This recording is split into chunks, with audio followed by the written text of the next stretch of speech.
Today is February 24th, 2014. My name is Cheryl Walker. I'm with the Illinois State Library. Today I'm going to be interviewing Mr. Robert Ventrella. Excuse me. No, it's all right. Mr. Ventrella was born on January 11th, 1943. Mr. Ventrella was in the service 12/1/60 to 1/3/80. Correct. And he was born in Chicago, Illinois. Mr. Ventrella, would you like to share your story of your time in the service? Absolutely. Okay. I'm going to give it over to you and let you enjoy yours. All right. I joined the Army.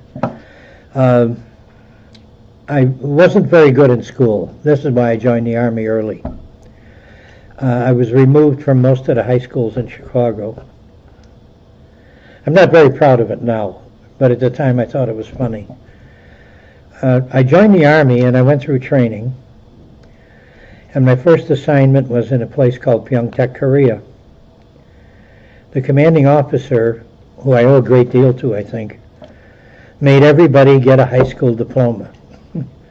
So I took a test, and the scores were great for Illinois. Foreman High School wouldn't give me a diploma, though, because I was too young. So I went back and took a college GED, and I got a year of college from the same place. And I was still too young for a high school diploma, so it didn't matter anymore. I left there, and I went to Incheon, where I worked with emergency pumping, unloading ships of fuel and other things. And when I left there, I went to Fort Hood, which I detested. I did not like this place at all. Sand, lizards, porcupines, armadillos. They're actually funny to watch. I lasted there about 8 months, and I was very fortunate. I got transferred to Europe, to a petroleum laboratory outside of Paris. And they didn't need me for a while. So here goes more education. They paid for me to go to the University of Paris and learn French. And I came back to the unit, and it was added onto my job title, linguist, which was correct. And I became fascinated with education and began to intermix things, take classes, and go on, which I believe in. Only no one today will listen, but that doesn't matter. I left France and I went to officer school in 1965, and I couldn't graduate because of physical injuries. But there was a bright side to it. My promotion points were over the top because of it. I went to Redstone Arsenal in Alabama as an instructor at the Missile and Munitions School. Except for being exposed to chemicals, it was great. I learned what fuming red nitric acid is. It's a rocket fuel. And at the time, the safety equipment wasn't what it is today. It wasn't thought to be that dangerous, but it is. And I taught the students about depleted uranium and prepped them for explosive ordnance training. From there, I kept moving. I'm sorry about this. I went to Ordnance OCS thinking I could get past the physical. I went all the way through it, flunked again. So I gave up on that. I went from there to, where did I go? That was in 67. I went to Germany, a place called Wildflecken, where I was at a depot. It was an ammunition depot that we shared with the German Army. And they were looking for a linguist in Belgium. So they pulled me out of there and I went to Brussels. Pardon me, and that was the beginning of a new stage in the career. I don't know if you call it an area specialist or linguist, assistant attaché, whatever you want to call it. I did that for the rest of the career. In Belgium, it was fascinating because the Americans are well loved there. or they were. I don't know about now. But they'd get in trouble. And the whole purpose of having me there was to get them out of trouble before the newspapers. I did that for a while, and then where did I go from there? Oh, I was sent to Vietnam. And I went up to a division in the north on the border to be what they call chief of smoke. Somebody made a mistake with my MOS, my job specialty, and made me artillery fire control. I never did this, but the numbers were there. And I was interviewed, and the first thing out of the colonel's mouth was, "How many times have you fired 8-inch howitzers?" And I looked at him and said, "None, but I can learn." And he said, "Not here, you're not." I'm sending you to Saigon. He sent me to Saigon, and I met some people. I was talking to them. They were just sitting there eating. No, man, what are they, indigenous people, not Vietnamese. These are, there's two types. The Montagnard is from the mountains, and then the other one, for the life of me, I can't say what they were. And they were speaking French to me. The next thing I know, I'm called in by this colonel. "Are you Special Forces?" "No." "They want you." "Who does?" "Those men out there. They don't want an American, and they don't want a translator." They don't trust them, because Americans had a habit or a reputation at the time of getting drunk and telling everybody where they were going. The Vietnamese hated the people, the indigenous people. They hated the Vietnamese. That's why there's a lot of them in the United States today, which I think we should treat better. They saved a lot of American lives and got a lot of Americans out of prison camps. Up in Fort McCoy, so they kill a cow once in a while, so what? They do that at home. The Chippewa were kind enough recently to offer them homes on the reservation, and they could work in the casino. They don't want to. You would think logically that they would, because a person of a tribal person from Indochina with a tribal person from America, they should intermingle. They want to. The Chippewa were willing to take them, which I thought was very generous. A sergeant major I knew is, I don't know what you call it. I'm using words now out of Western movies and I shouldn't. He knows the medicines. His family have done that for years. And his wife is the manager of the casino. She was the manager of the officers club at Fort Knox. They are wonderful people. And I would live there, except for the climate. I think Lake Flambeau is not nice. In the summer it's gorgeous, but the name Flambeau is funny because it means flaming water. And when the French first came there, well, let's say the Vikings, they came before the French. The natives would go out fishing at night for these big fish, these 6-foot fish. And they'd always put a torch on the nose of the canoe. It would attract the fish. I do not know why. I don't. And the French watched this. They named it. The Norwegians named it. And they got steel from the Norwegians and the French.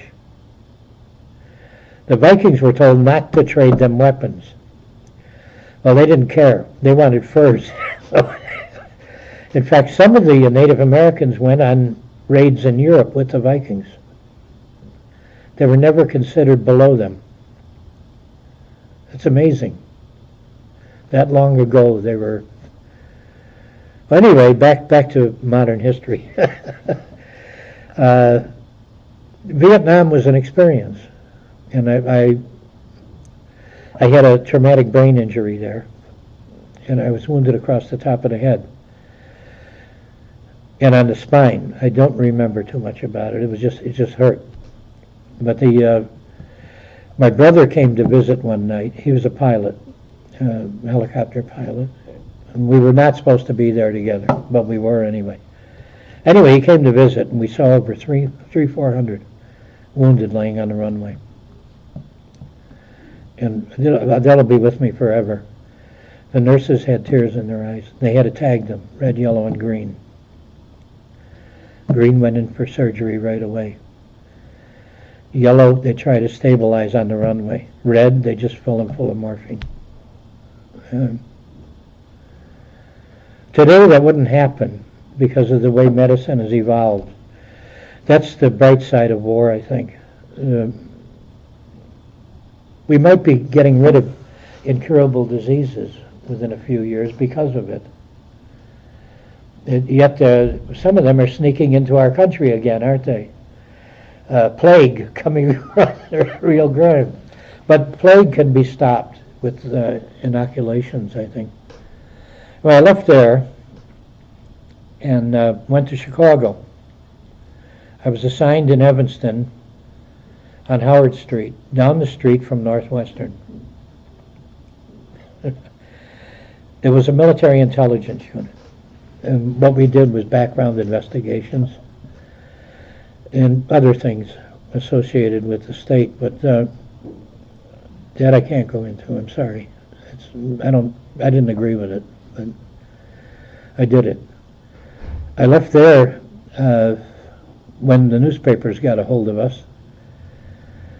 Somebody was burning the classified waste like they're supposed to in the incinerators in the Bell and Howell building. They put them in the wrong furnace. A lady found them all over her lawn and called us on time. All of us were reassigned, everybody. I went to Belgium, which I was very fortunate. And I was on the international staff at SHAPE.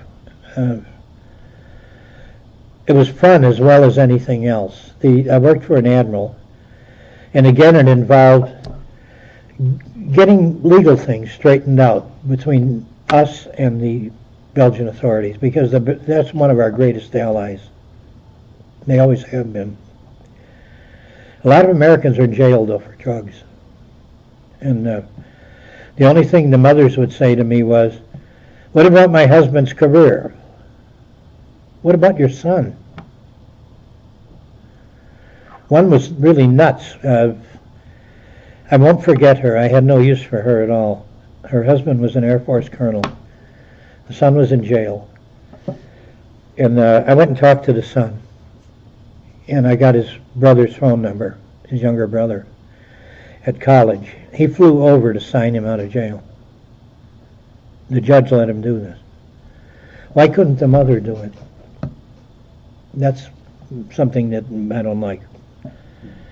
But it was a wonderful place to be. And Brussels was a fantastic place to live in. It was just full of, I don't know, intrigue's not a good word. Learning. Learning was the greatest part about it. And we went from there to, I went back to Korea. No, sorry, I made a mistake. California first with recruiting after Belgium. I hated every minute of it. And when an opening came up with the United Nations Command, I took it. I went there. And we were involved in the tunnel project, and we cooperated, what would you call this? Conjunction with the Korean Army. There was a colonel that was, he was in Vietnam as well. Very, very hard-nosed, but also very gentle. And he did something really odd one day. He got mad at me because I didn't call him when I was supposed to. And I said, I did. One of your officers answered the phone. I don't know which one, though. And he called me Bomb because he couldn't say Bob.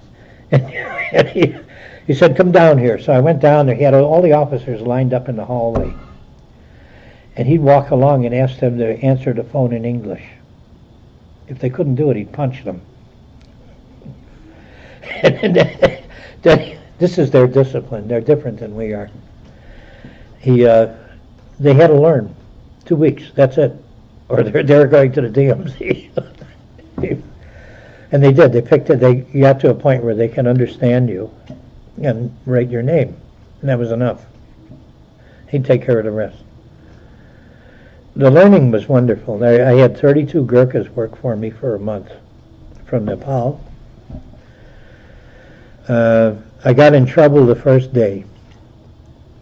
I didn't send them to lunch. Their discipline is so strong, they won't go to lunch. They'll keep working. You didn't let them go. I bought them all pizza. I had to try and make it up to them. They're wonderful people. They're very gentle, but they're extremely good soldiers. I got out then. I mean, that's when I went to England, which I wound up in a shipyard near Southampton. It used to be a flying boat base, RAF Hythe. And the Army had 200 vessels there and a completely British workforce. There was only 2 American military, myself and another one. We learned a lot, but then we were underneath a British regiment, which was good because it helped with my disability claim. The regimental surgeon wrote it up about the chlorine gas, and they accepted his letter. The people are different than we are. They believe in unions very strongly. They have a good work ethic, and they're very professional in what they do. The British Army is different too. Their PTSD ratio is about a tenth of ours. That's all. Because of the cohesion they have in a unit. I learned that.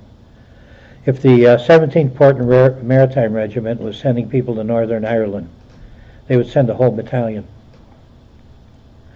That same battalion would go to Hong Kong later. They were always together. It was like a big family. The PTSD is almost nil. The sexual trauma, which is a big thing in ours. I've been dealing with that at Fort Sheridan as a counselor.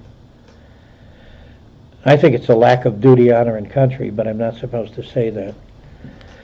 In England, they'd get court-martialed and they'd go to prison, just as they would in Israel. We should do the same.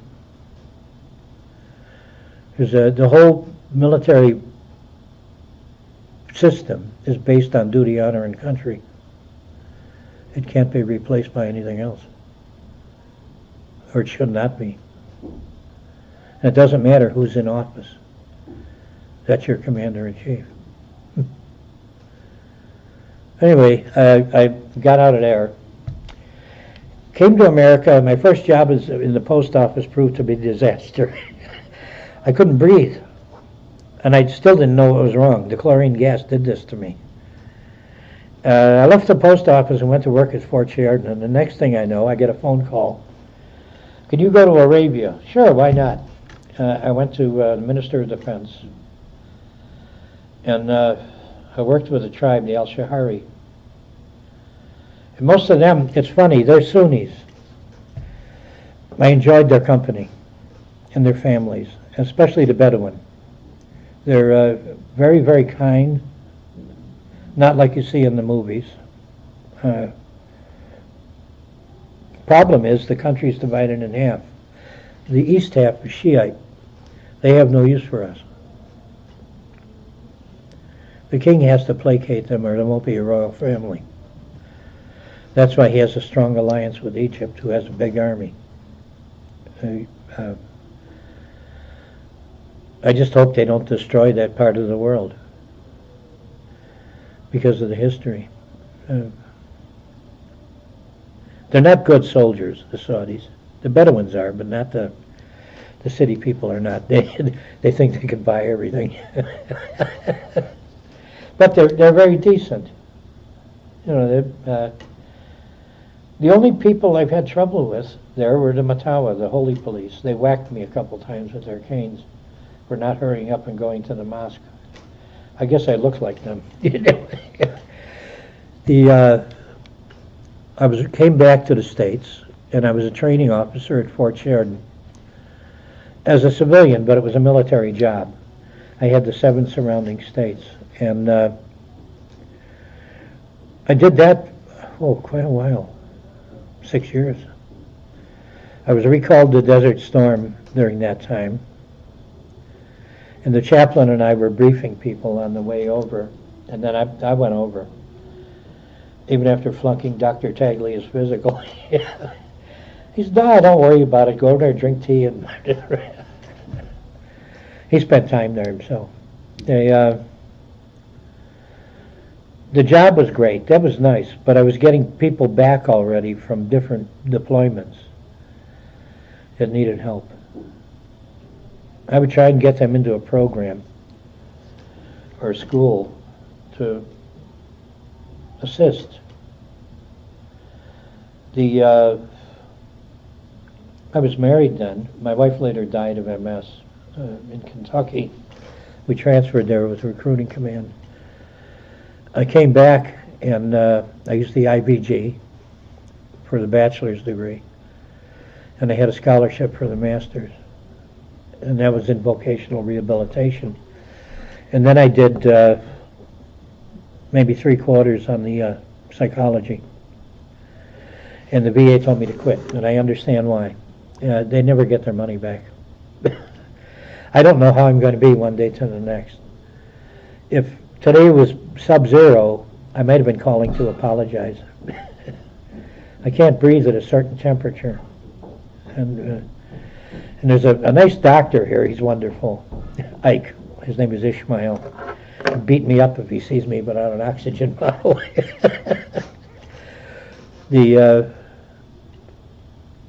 I like the people here. I think the state is doing more than enough for these kids. But you know, one thing that you're not doing that you should, make them go to a state school.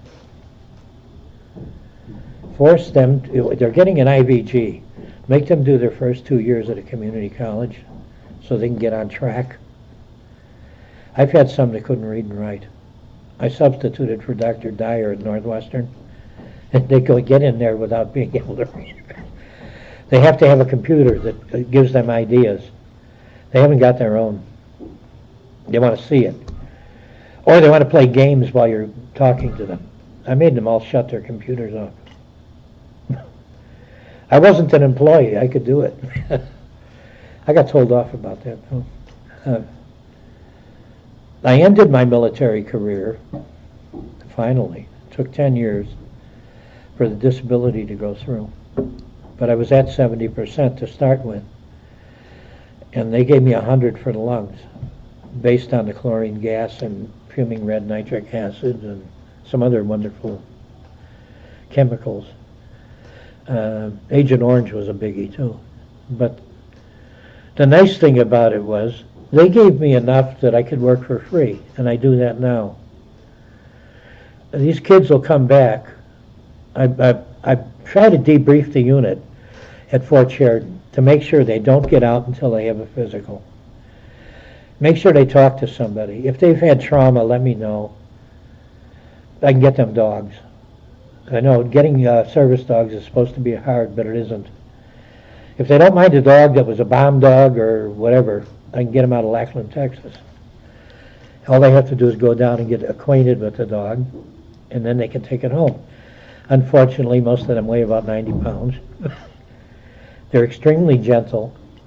You could speak to them instead of yelling. They're a wonderful service dog because they're understanding.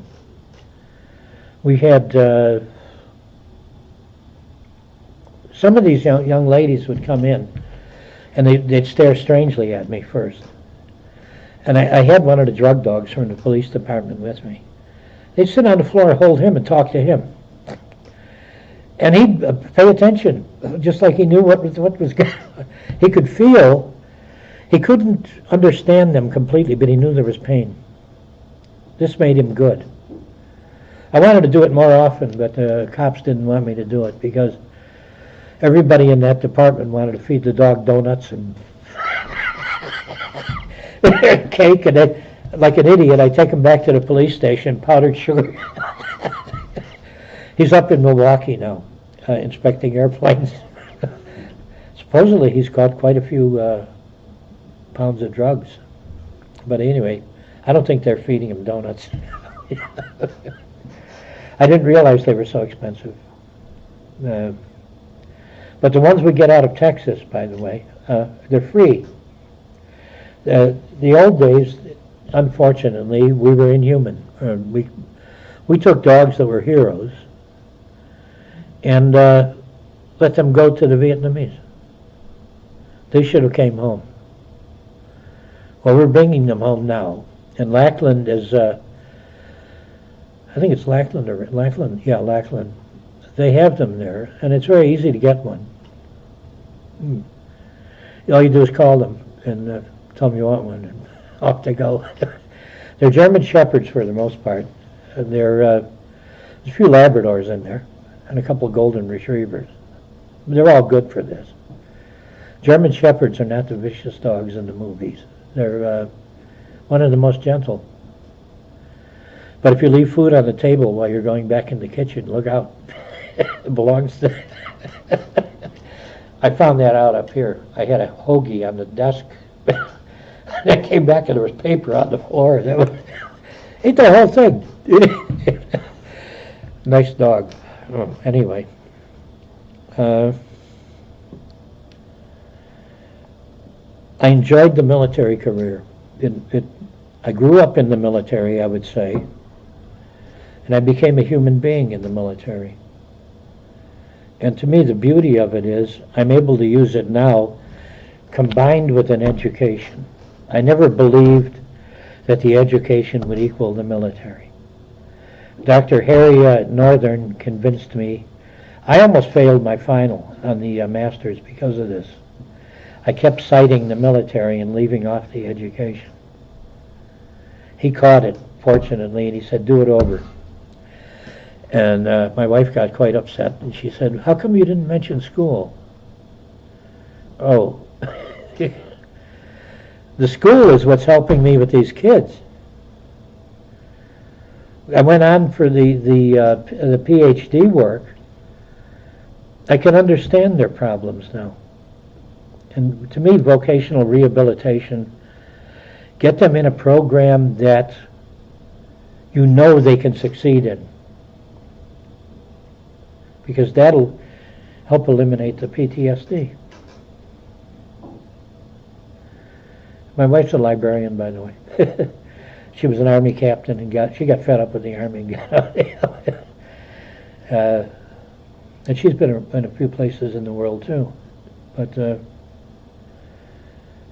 I think we're both on the same frame of mind about this. The kids really need help. There are people that come in and lie to you. That's inevitable. I've had a couple of phonies. I was the first sergeant, showed me the orders, VA ID card. I was ready to pay him. So I sent him to Waukegan to get paid. Fortunately, Mike Peck is pretty sharp. He ran the ID card, found out it was a phony.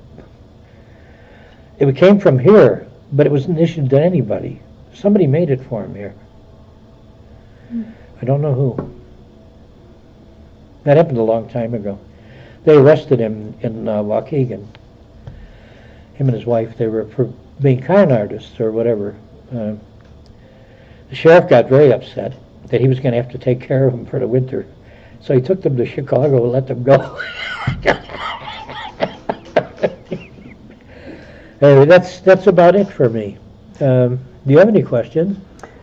What was your favorite station duty? Belgium. I think Belgium would have been it. And why was that? Everything was there. You could watch history being made there. Just go to a meeting, one of the meetings, and you could see it. You could see it everywhere in the city. The old and the new. The one pub was called the King of Spain. It was built in the 1500s. They had the outdoor hot wine. And we would go to a place called the Grot, like an underground cave.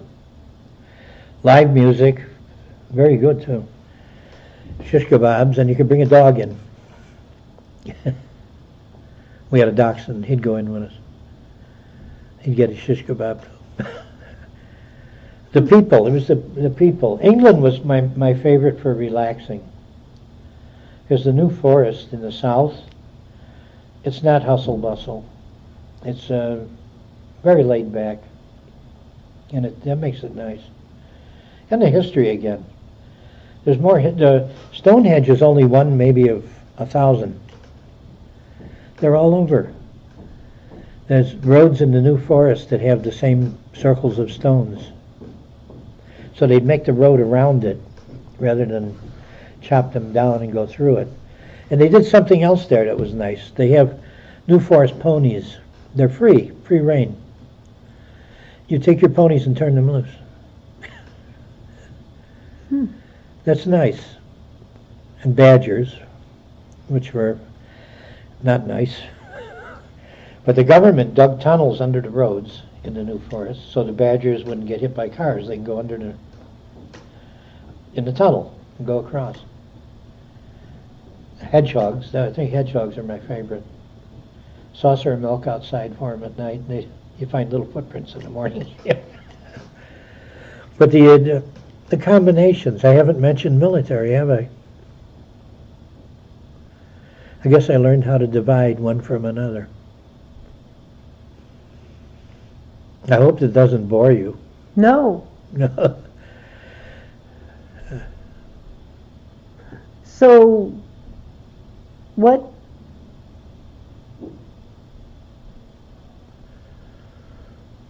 When you said you haven't mentioned military, why is that? Well, there were some things I did not like, but I had to do them anyway.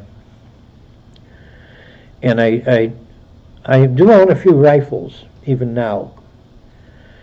I won't kill anything living, though. I learned something in the military. Maybe a few more people should learn how to admit. I learned what it was like to be hunted. I won't do that to an animal. Except a pit bull going after a child. That's a different story. But no more. That's, I think, why I divided it. I saw parts of it I didn't like, and it was no one's fault. If governments could only learn how to talk to each other, there wouldn't be any need for it. We do need it, though. I just hope they don't get rid of it. Or take it so far back that everybody have to be trained all over again. Mm-hmm. Any more, ma'am? I don't think so. Okay. Okay. I would, at this time, like to thank you. Thank you. Thank you for your time. You're welcome. And thank you for your interview. You're welcome. Have a good day, ma'am. Thank you. Should I tell George? You got